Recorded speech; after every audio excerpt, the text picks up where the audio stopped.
इसी बीच बड़ी खबर आपको बता दें, लोकसभा की 102 सीटों के लिए वोटिंग की प्रक्रिया शुरू हो चुकी है। सुबह के 7 बज चुके हैं और 102 सीटों के लिए पहले चरण में आज वोटिंग हो रही है, जिसमें 16 राज्य केंद्र शासित प्रदेश शामिल हैं और 102 सीटों के प्रत्याशियों पर किस्मत का फैसला उनकी आज होगा। आपको बता दें कि अरुणाचल प्रदेश और सिक्किम में विधानसभा चुनावों पर भी फैसला होगा। ये नागपुर की तस्वीरें आप देख रहे हैं। सबसे पहले पोलिंग बूथ में पहुंच गए थे। आरएसएस का दफ्तर यहां से नजदीक है और ऐसे में सबसे पहले उन्होंने अपने मताधिकार का इस्तेमाल किया। हालांकि पिछले अगर चुनावों की बात की जाए तो पिछली बार भी इसी तरह की तस्वीर देखने को मिली थी। मोहन भागवत सबसे पहले पोलिंग बूथ पहुंचे थे और उन्होंने अपने मताधिकार का इस्तेमाल किया। बाकी इन तस्वीरों में आप देख सकते हैं कि जो नागपुर वासी हैं वो सुबह सुबह अपने घरों से निकलकर लोकतंत्र के इस महापर्व में शामिल होने के लिए, अपनी भागीदारी सुनिश्चित करने के लिए पोलिंग बूथ तक पहुंच चुके हैं। और यहां पर पोलिंग बूथ में आपको लोगों की कतार भी नजर आ रही होगी, अपनी बारी का इंतजार करते हुए, एक एक करते हुए अपने मताधिकार का इस्तेमाल कर रहे हैं। 35,67,000 से ज्यादा इस बार नए वोटर्स वोटर लिस्ट में ऐड किए गए हैं और 1,87,000 पोलिंग बूथ बनाए गए हैं ताकि इन बूथ्स में आकर लोग अपने मताधिकार का इस्तेमाल कर सकें। 102 सीटों के लिए 1,625 उम्मीदवारों की किस्मत आज दांव पर है, जिसका फैसला 4 जून को सामने आएगा। तो पहले चरण के लिए मतदान शुरू हो चुका है। सुबह 7 बजे से 5 बजे तक कई राज्यों में मतदान चलेगा। कुछ राज्यों में सुबह 7 बजे से 6 बजे तक भी शाम को मतदान चलेगा, जिसमें मध्य प्रदेश शामिल है। अगर राज्यवार और केंद्र शासित प्रदेशवार सीटों की बात की जाए तो तमिलनाडु की इस बार सभी 39 सीटों पर वोट डाले जा रहे हैं।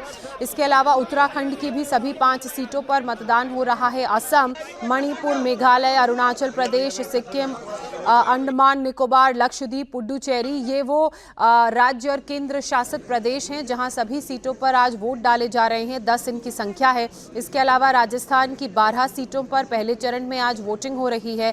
उत्तर प्रदेश की 8 सीटें, खासकर पश्चिमी उत्तर प्रदेश की सीटें हैं जहां आज पहले चरण में मतदान का इस्तेमाल लोग करेंगे अपने। मध्य प्रदेश की 6, महाराष्ट्र की 5, बिहार की 4, पश्चिम बंगाल की 3 और जम्मू कश्मीर की 1 सीट पर आज वोटिंग हो रही है। मतदाता अपने मताधिकार का इस्तेमाल करने के लिए पोलिंग बूथ पहुंच रहे हैं। ये तस्वीरें आप नागपुर से देख रहे हैं। यहाँ लोगों की लंबी कतार लगी हुई है। सुबह सुबह अपने मताधिकार का इस्तेमाल करने के लिए, लोकतंत्र के इस महापर्व में अपनी भागीदारी सुनिश्चित करने के लिए लोग पहुंच चुके हैं। सरसंघ चालक मोहन भागवत को आप तस्वीरों में देख रहे हैं। उन्होंने अपना वोट कास्ट कर लिया है और उसके बाद वो नीली स्याही का निशान उन्होंने दिखाया जो वोट कास्ट करने के दौरान आपकी उंगली पर लगता है। और इसका सीधा सीधा संकेत यही है कि लोकतंत्र के इस महापर्व में आप भी भागीदारी बने, आप भी अपने घरों से निकलें। 5 साल में ये मौका आता है जब आप अपने मताधिकार का इस्तेमाल करते हैं, अपने प्रतिनिधि को चुनते हैं जो सरकार चलाता है। और ऐसे में ये आपकी जिम्मेदारी बनती है कि आप अपने मताधिकार का इस्तेमाल जरूर करें, क्योंकि ये बदलाव का मौका या पुराने प्रत्याशी पर भरोसा जताने का मौका आपको 5 साल में एक बार मिलता है। ये तस्वीरें आप देख रहे हैं। देखिए किस तरह से मोहन भागवत नीली स्याही का निशान अपनी उंगली पर जो लगाया गया था उनकी पोलिंग सेंटर जब वो पहुंचे थे, जब उन्होंने अपना वोट कास्ट किया था। इसका मतलब ये है कि आप भारत के नागरिक हैं और आपने अपना वोट कास्ट कर लिया है, वो निशान सभी को दिखाते हुए। अब अगर नागपुर सीट की बात की जाए तो बहुत ही दिलचस्प ये सीट रही है। नितिन गडकरी यहाँ से एक बार फिर से चुनावी मैदान में हैं। तीसरी बार ये मौका है कि वो चुनाव लड़ रहे हैं। इससे पहले 2014 में जब उन्होंने चुनाव लड़ा था तो सबसे पहले इस सीट से जीत हासिल की थी, कांग्रेस के प्रत्याशी को हराया था। ये एक वक्त पर 2014 से पहले कांग्रेस का गढ़ माना जाता था, लेकिन 2014 में नितिन गडकरी ने उन सारे मिथों को तोड़ते हुए, समीकरण को बदलते हुए यहाँ से जीत दर्ज की थी और 2,10,000 वोटों के मार्जिन से वो जीते थे। इसके बाद 2019 के भी लोकसभा चुनावों में एक बार फिर से केंद्रीय मंत्री नितिन गडकरी ने इस सीट पर अपना परचम लहराया, जीत दर्ज की और जीत का मार्जिन 40,000 बढ़ा, यानी कि 2,10,000 जो मार्जिन 2014 में था वो बढ़कर 2,50,000 हुआ। और इस बार जब नितिन गडकरी चुनाव प्रचार कर रहे थे तो उनकी तरफ से एक ही बात बार बार कही गई कि मैं बहुत ज्यादा प्रचार नहीं करूंगा, बहुत ज्यादा बोलूंगा नहीं, क्योंकि मैंने जो काम देश के लिए किया है, मेरा काम बोल रहा है। आपने देखा कि किस रफ्तार से सड़कों का विस्तार किया गया। सब लोगों ने मतदान करना चाहिए। देश के हित को ध्यान में रखकर अपना विचार स्वयं करके मतदान करना चाहिए। और इसलिए आज सबसे पहला व्यक्तिगत कार्य मैंने ये किया है कि मैंने मतदान किया।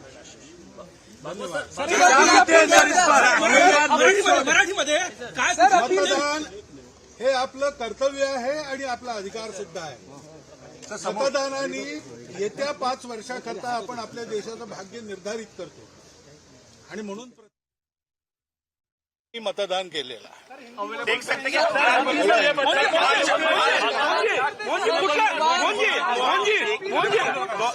बाकी गोष्टी आज नसतात बोलायला। मोहन जी कम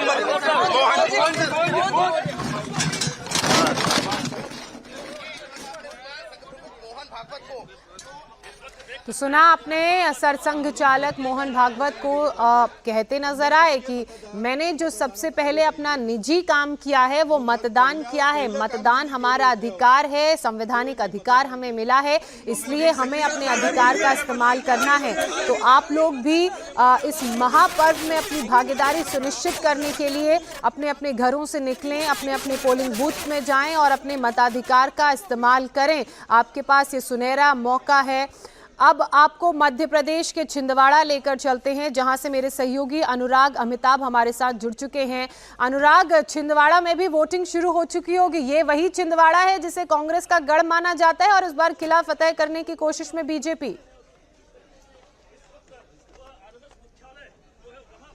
तौर पर छिंदवाड़ा को कमलनाथ का गढ़ कहा जाता है, बल्कि कांग्रेस का गढ़ कहा जाता है तो गलत नहीं होगा। बीते 2019 के चुनाव में भी अगर देखें तो 29 में से सिर्फ एक सीट जो कांग्रेस के पास थी वो छिंदवाड़ा में थी। मैं इस वक्त जहां पर खड़ा हूं ये शिकारपुर है, यहां ये वोट डालने आते हैं कमलनाथ और कुछ ही देर बाद वोट डालने यहां पहुंचेंगे भी। और लेकिन उससे पहले देखिए, लोकतंत्र के इस महायज्ञ में आहुति देने के लिए जो जनता है वो सुबह से आकर इकट्ठा हो गई है। एक के बाद एक लगातार जो लोग हैं वो मतदान के लिए यहां पर आपको जाते दिखाई देंगे।